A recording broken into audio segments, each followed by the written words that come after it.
Madrid consigue una victoria en Champions League frente al Atalanta, que ojo, era un equipo de la parte alta, o mejor dicho, es un equipo de la parte alta, no solo de la Serie A, sino también de la competencia como es la Champions. Y además, el Real Madrid ahora sí presentó cambios importantes en la formación del 4-4-2, en donde Mbappé y Vinicius estaban de punta, y hay dos buenas noticias. La primera es que evidentemente el Real Madrid respira con este triunfo, en donde, bueno, sigue arañando esa zona de recalificación. Y la mala es que Mbappé marcó un gol, sí, pero también terminó lesionado, y esto sigue sumando la lista de nombres al hospital que ahorita es el equipo merengue. Sin embargo, hubo cosas muy rescatables por parte de Ancelotti, en donde ahora, por ejemplo, Aurelien Tchouaméni se mostró mejor, Lucas Vázquez hizo una buena mancuerna con Brahim Díaz.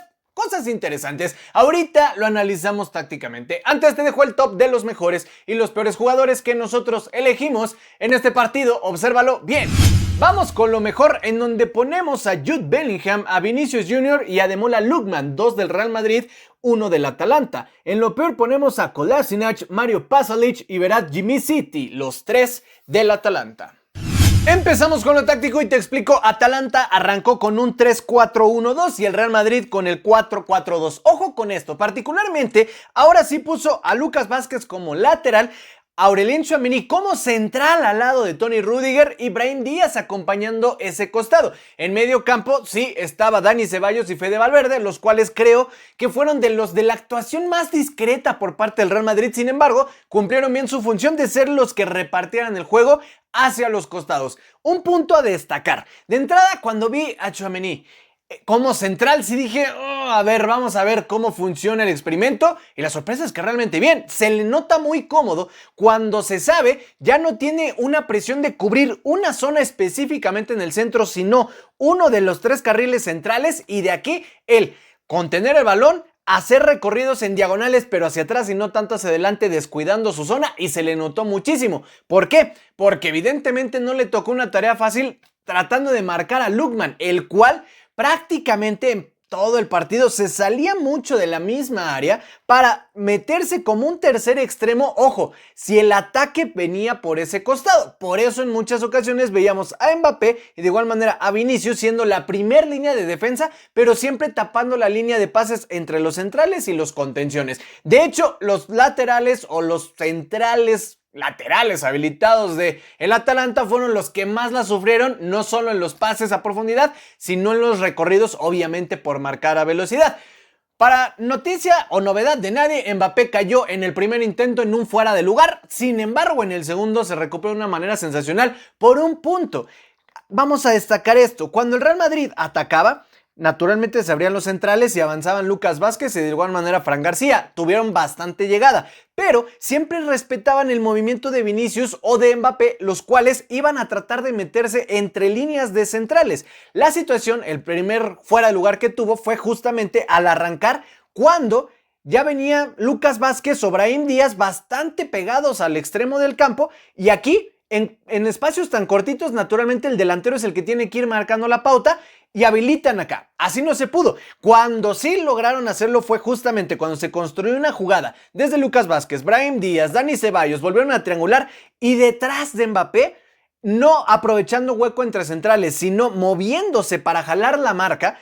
Aquí se desprende y hace una definición sensacional. Pero ojo, cuando el balón viene por carriles centrales y atrás de él, no en una posición adelantada donde ya le tiene que ganar prácticamente al movimiento del jugador. No, en este sentido creo que le funcionó bastante bien y fue un muy buen gol. Después de eso, Atalanta trató de replegar todavía más y se notó mucho. Mbappé y Vinicius estaban más como en labor de recuperación o de presión en primera línea defensiva, y se notó porque Lookman hizo lo que quiso por este costado, hizo recorridos muy sensatos, y también hay que decirlo, lo de Ketteler estuvo sensacional, pero los cruces tanto de Rüdiger como de Tchouaméni fueron muy buenos. No solo ellos, también Courtois evitó algunas jugadas, pero obviamente por la gran, digamos, la fortaleza del equipo italiano de atacar con 2 nueves, 2 extremos, y tener siempre aquí a Pasalic como ese jugador que estuviera como tercer referencia de ataque, amontonaba a 5 jugadores del Atalanta contra 4 en sector defensivo, y obviamente iba a generarse o un balón perdido,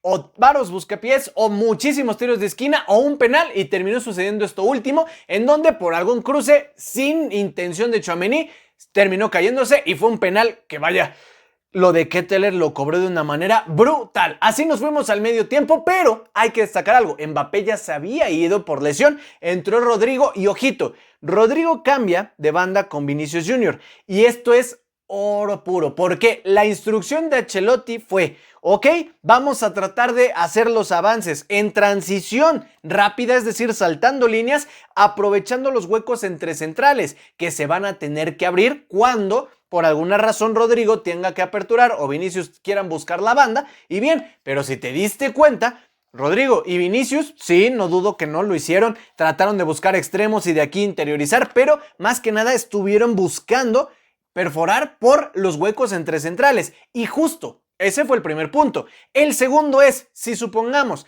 Rodrigo venía a recuperar, el que tenía que tomar su posición o era Brahim Díaz o Dani Ceballos. Si Mbappé venía a recuperar, tenía que tomar la posición Fede Valverde o Jude Bellingham. ¿Qué sucede con todo esto? Que en uno de esos trazos donde Vinicius baja a recuperar el balón, no es Federico Valverde el que se va al ataque, no, se despliega y hacen una triangulación en donde observa el movimiento.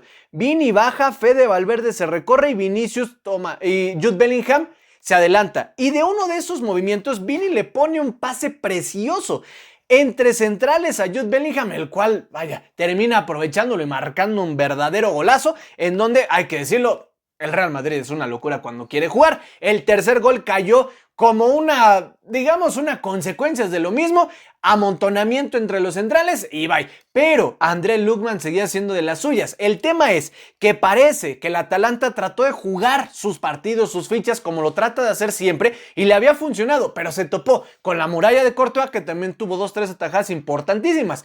A destacar esos movimientos que hizo Ancelotti. Si se desprenden nuestros atacantes, los contenciones son los que toman, pero no se queda vacío el medio campo como en momentos pasaba con Camavinga o con Tchouaméni cuando estaban en el medio campo. No, se recorren Dani Ceballos, Fede Valverde y otra vez, es decir, nunca se pierde la posición en defensa o el esquema defensivo 4-4-2 y el esquema en ataque 4-2-4, pero siempre rolando posiciones. Si te diste cuenta, si el extremo baja, el mediocampista sube, los delanteros se incorporan a extremos y siempre hay a quien darle el balón en carriles centrales, siempre hay con quien desahogar el balón por carriles externos y hay una recuperación de pase con el mediocampo y obviamente repartir juego con los laterales cuando sea la necesidad. Es decir, creo que el partido a Ancelotti le sirvió para mover algunas piezas. Lastimosamente se lesiona Mbappé, pero ojalá no sea algo de gravedad.